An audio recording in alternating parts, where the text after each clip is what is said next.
Hey guys, my name is Austin. Today is another day of me documenting my journey as a mechanic. So the reason why I'm videoing this NG is because I want to tell you some certain sound you need to know on your car so you don't get confused by any mechanic. Please listen to the sound carefully and I will be explaining.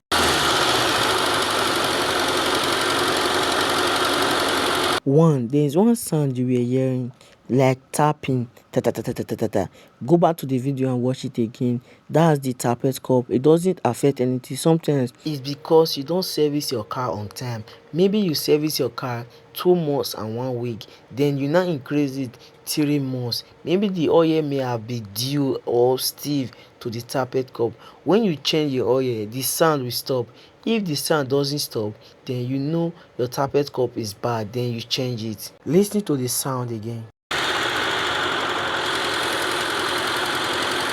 So the other sound of this car was the engine was too high, that is the carburetor fire, so we later reduces it.